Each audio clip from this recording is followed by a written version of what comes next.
Yes sir, opo, na-email ko na. Okay, thank you. Ano ba? Ano ba? Tanga-tanga ka naman! Ay, ma'am, pasensya na po ha. Pasensya na po, hindi ko po nakita talaga eh. Hindi ka ba nagbabasa ng memo? Hindi ka dapat naglilinis ngayon! Ma'am, nakatanggap po naman po ako kaso hindi po ako marunong magbasa. English po nakalagay eh. Kaya naman pala tatanga-tanga ka. Kasi hindi ka marunong magbasa. Pasensya na po, ma'am. Janitress lang po ako, kaya ito lang po yung trabaho ko kasi hindi po ako nakapag-aral. Hindi ka naman pala nakapag-aral. Ba't pinipilit mo magtrabaho? Katulad niya nakakapurwisyo ka, tatanga-tanga ka, bobo ka. Para po to sa pamilya ko, kaya po ako nagtatrabaho, ma'am. Pasensya na po talaga, ma'am. Ano ba sa'yo pasensya? Nakakapirwisyo nga, nakakapikon eh. Alam mo, anong ginagawa mo nung pinag-aaral ka, ha? Anong natupag mo? Naglalalandi ka, no? Hindi nga po ako nakapag-aral, ma'am, kasi naulila na po kami sa magulang. So mahirap kayo. Para kayong mga daga, mga walang pagkain. Kaya ganyan. Ma'am, masyado ka naman pong name-personal. Totoo naman po, mahirap kami, pero wag niyo naman po ako pagsabihan ng ganyan. Kung mahirap ka lang naman pala, ba't hindi ka na lang sana nawala dito sa mundo? Hindi pinipilit mo mabuhay. Kaya katulad yan, hindi mo ba alam kung magkano yung sandals ko? Hoy, kulang pa ito sa buhay mo. Ma'am, lumalaban naman ako sa buhay ng patas para din po to sa pangarap ko, para sa mga kapatid ko. Mga kapatid mo ngayon napapaawa ka pa. Hoy, hindi ako marunong maawa sa'yo. Alam mo kung maawa ko sa'yo kung talaga nakaburol ka na. Pero ngayon nakakainis ka eh. Umalis ka na sa harapan ko. Baka maging masakal pa kita, maging kwento ka pa. Kasalanan ko pa eh. Excuse me po, Miss Kat, ano po bang nangyayari dito eh? Nagtatrabaho lang naman po ng maayos dito si Eden. Kasi itong bobo na to, itong mangmang na to, na hindi naman pala marunong magbasa, nandito, tinamaan lang naman yung sandals ko. Mahal nito eh. Malamang kulang pa yun sa pambayad niya sa akin eh. Kaalam mo kahit mawala ka, kahit may makuha kang abuloy, kulang pa yung pambayad sa sandals ko eh. Naku, Miss Kat, pasensya ka na po baka hindi ka lang po napansin ni Eden busy-busy po siyang maglinis kasi.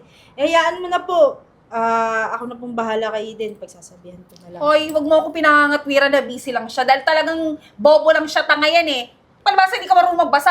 Sorry na nga po, di ba? Nakailang sorry na rin po ako sa inyo. Tanggapin niyo na lang po, ma'am. Malamang pating sorry hindi mo kayang spelling no kasi sobrang bobo mo, no? Miss Kat, sorry na po. Ako na rin po yung humihingi ng dispensa kay Eden. Hayaan niyo na lang po, pagsasabihan ko na lang po. Saka pa paras kay mga bobo. Alam mo, isang best pa na may mangyari katulad dito, ha? Alam mo, tatanggalin talaga kita eh. Ma'am, wag po. Sorry na po talaga, ma'am. Leche! Nako, Eden, pasensya ka na dun kay Miss Kat talagang ganun yung ugali nun. Isa pa, iwas-iwas ka na lang din sa kanya kasi kapag tinopak yun, nang tatanggal talaga ng tao yun eh. Ganun po ba, ma'am? Nakakatakot po pala yun eh. Pero hindi ko talaga sinasadya, ma'am, yung nangyari kanina. Kaya sorry din po, ma'am. Huwag niyo po ko tanggalin sa trabaho ko. Kailangan na kailangan ko to. Huwag kang mag-alala. Maayos ka naman nag-apply sa akin. Isa pa, alam ko na rin naman yung estado mo sa buhay. Kaya nga, pinasok na rin kita. Isa pa, totoo rin naman talagang nakakatakot yun. Tignan mo naman. Kapag nagagalit, kala mo umapoy na yung buhok. Pulang-pula. Pero ma'am, ilang taon ka na ba dito nagtatrabaho? Ay, nako, huwag mo nang tanungin. Pero sa totoo lang, sobrang tagal ko na dito. Isa pa, lagi naman akong nahintay sa promotion na ina-applyan ko. Kaso, lagi nga lang akong hinaharangan ng cut na yun. Ewan ko ba sa kanya? Anong problema niya eh? Maayos naman sana ako nagtatrabaho. Halata naman sa inyo, ma'am, na masipag kayo dito sa company to na nagtatrabaho. Pero, alam mo, isang araw naniniwala ko, makukuha mo din yung promotion na pinapangarap mo, na matagal mo nang hinihintay. Nako, sana nga. Pero, yan mo na yun. Nagugutom ka na ba? Libre na kita, kain muna tayo. Ako, ma'am, nakakaya, pero Okay lang. sige po, tatanggapin ko. Kanina pa ako gutom eh. Wala pa po akong umagahan. Sige, tara. Pili ka na dun. Hello, Miss Kat! Naayos mo na ba yung mga proposal? Miss Gina, ano ka ba? Okay na po lahat. All settled na lahat ng proposal.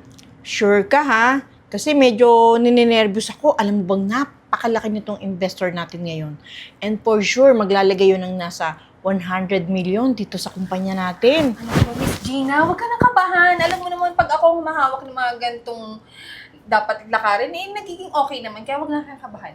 O basta, tiwala naman ako sa sinabi mo. I-ready mo yung proposal at baka bukas may darating tayong bisita. Okay? Opo. Na kayo mag-alala. Sige na, mauna na po ako. Okay, sige. Ano ka ba? Nagawa ko ng proposal, pero hindi nakapangalan sa kumpanya nila. Siyempre sa kumpanya mo. Eh malamang, alam mo naman ang hirap-hirap ng ginagawa ko dito. Pero, so dapat, alam mo na, 30%. Kung 100 million yun, eh di, ibig sabihin may 30 million ako. Oo naman. Actually, maliit pa nga yun sa hinihingi ko sa'yo eh. Oo naman. Oo, basta sure to na Ano ba? Ma'am, pasensya na po. Saglit tatawagan kita. Ang tanga-tanga mo talaga. Tonta mo talaga. Ano ba naman? Kasi Nakakainis ka! pasensya na po talaga, ma'am. Kukuha na lang po ako ng map. Alam mo, nakakainis ka talaga. Ipangalawa mo na to ha. Talagang pinupuntirya mo yung pa ako? Sorry po talaga, ma'am. Sorry po. Huwag niyo po akong tanggalin. Tanggalin. Tanggal ka na. Umalis ka na dito sa harapan ko. Baka masiba pa kita. Umalis ka na. Ma'am, parang awan niyo na po. Talagang bobo ka, no? Sinabi ko, umalis ka na dahil tanggal ka na. Check ka. Ayun na, sir, yung proposal. Okay. Alam mo, sir, napakaganda ng proposal ko na yan. Yung ROI mo. Naku, T-triple lang within 6 months. Okay, Miss Kat. Actually, na-review ko na to nung sinend mo via email. Nakita ko naman walang mali and ready na akong pumirma today. Okay, excited na po ako. So, okay. All set. Bali, papanotaryo ko na lang to sa team ko and ipapadala ko sa office mo. Okay po. And by the way, yung investment namin na 100 million, pag-uusapan na lang namin ng business partner ko kung paano ipapadala sa'yo. Okay po. Okay? Excited na ako. Thank you so much po. Thank you so much, Ted. I'll see you soon. Okay po. Okay. Miss Kat, sobrang napakasaya natin dapat lahat. Napirmahan na ng investor tong ating proposal. Investor? Oo, nisinend na nila dito lahat ng papers, oh. Tech proposal dito sa company? Oo. Teka, parang hindi naman dapat ganun yung mangyayari. Pati nga po.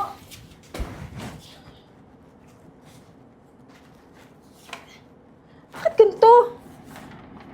Hindi naman dapat ito yun ah. So, totoo nga pala yung bali-balita. Sa bibig mo na rin nanggaling at nagtaka ka bakit napirmahan tong para sa atin.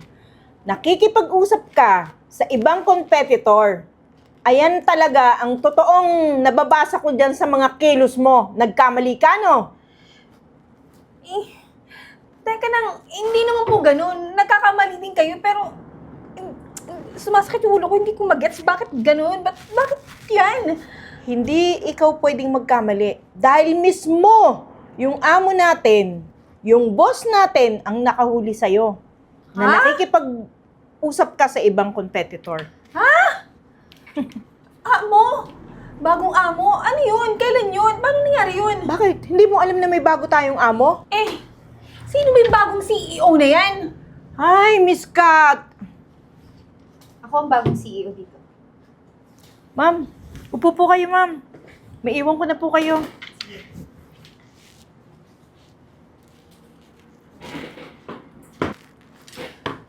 Ano ba nangyari? Ba't ikaw yung CEO? Miss Kat, ikaw pala yung bobo at tanga. Kasi hindi nagbabasa ng mga memo dito sa company. Oo, ako. Bakit? Ayaw mo maniwala? Kasi akala mo janitress lang ang kaya ko? Bumali ko ang alam ko nga, bobo ka, hindi ka nga marunong magbasa. Di ba nga, inabes mo tinamaan yung pa ako? Alam mo, lahat ng yun, eksena ko lang yun. Pakulo. Siyempre, ako na yung bagong CEO dito. Dapat malaman ko sino yung mga empleyado ditong tapat at ang mga gaya mo. Kaya, nagkataon na yung pinag-deal mo ng proposal, nakapirma sa proposal na dapat talaga sa company ko. Kaya, kung nagtataka ka kung paano yun nangyari, ako yung may gawa nun.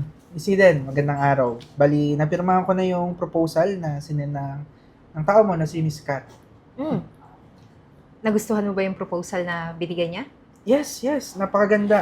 Nakikita ko yung ROI within 6 months. Magdodoble, matitriple pa. Nilook forward ko na lumaki palalo yung mga negosyo natin. I'm so glad na nagustuhan mo and I'm looking forward also na maging magkasosyo tayo sa negosyong to. Likewise. Nice having business with you, Miss Eden. Thank you.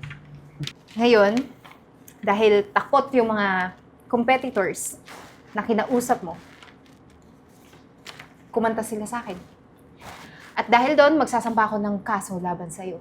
Teka lang, ba't niyo naman ako kakasuhan? Pwede naman ako mag-sorry na lang sa'yo. Tsaka total, pabor din naman pala sa inyo na, sa'yo na punta Huwag mo na ako kasuhan.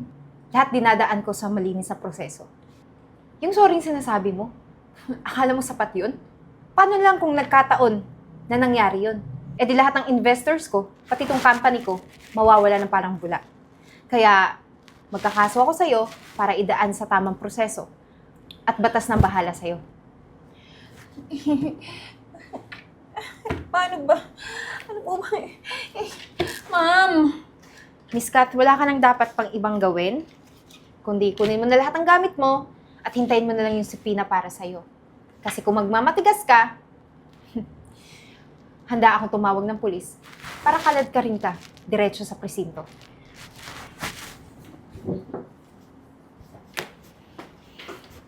Eden, ba't nandyan ka? Pinapapunta pa naman ako ng CEO dito, baka pagalitan ka. Paano ako pagagalitan kung ako yung CEO dito? Bagong CEO. Ikaw yung seryoso ba? Mukha ba ako nagjo-joke? Sa bagay, janitress lang ako dati, di ba? Pero panggap ko lang yun. Ako talaga yung CEO dito. Di kung ganun, ikaw yung nagpapatawag sa akin? Oo. Nako, ano bang kailangan mo sa akin? Mukhang wala naman ako nagawa siguro masama. Talagang wala ka namang nagawang masama dito sa company. Kasi tinignan ko yung records mo. 10 years ka na pala dito sa company to nagtatrabaho. At maganda yung performance mo. And supposed to be, yung position ni Kath, ikaw pala ang dapat doon.